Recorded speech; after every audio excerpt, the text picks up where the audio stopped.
Greater Bangladesh মানচিত্র নিয়ে উত্তাল ভারতের পার্লামেন্ট, যা ঘিরে শুরু হয়েছে নতুন বিতর্ক।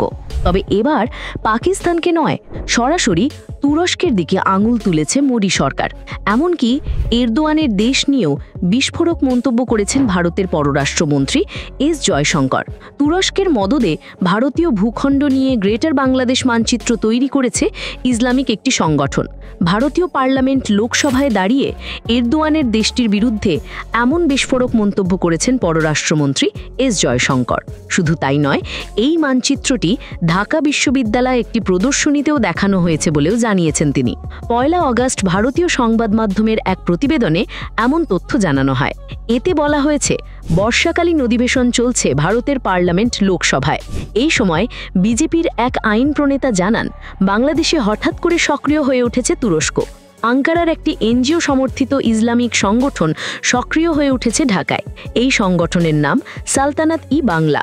এই সংগঠন দাবি করেছে, গ্রেটার বাংলাদেশেরা সেই লক্ষ্যে নতুন একটি মানচিত্র প্রকাশ করেছে তারা।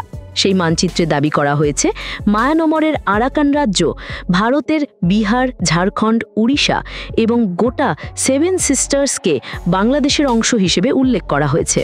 এই বিষয়ে দৃষ্টি আকর্ষণ করছি ভারতের পররাষ্ট্রমন্ত্রী এস জয়শঙ্করের। জবাবে ভারতের পররাষ্ট্রমন্ত্রী জানান, গ্রেটার বাংলাদেশ মানচিত্র ইস্যু নিয়ে ডক্টর ইউনূসের সরকারের সঙ্গে যোগাযোগ করেছে ভারত। সরকারি ফ্যাক্ট চেকার প্ল্যাটফর্মের বরাত দিয়ে বাংলাদেশের সরকার নয়াদিল্লিকে জানায়, 2025 সালের 14 এপ্রিল পয়লা বৈশাখ উপলক্ষে ঢাকা বিশ্ববিদ্যালয় ক্যাম্পাসে একটি ইতিহাস সম্পর্কিত প্রদর্শনীর আয়োজন করা হয়েছিল।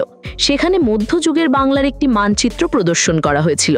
ওই প্রদর্শনীর যারা আয়োজক ছিলেন তারা বাংলাদেশের সরকারকে বলেছেন, কোনো বিদেশি সংস্থা বা গোষ্ঠীর সঙ্গে তাদের কোনো সম্পর্ক নেই।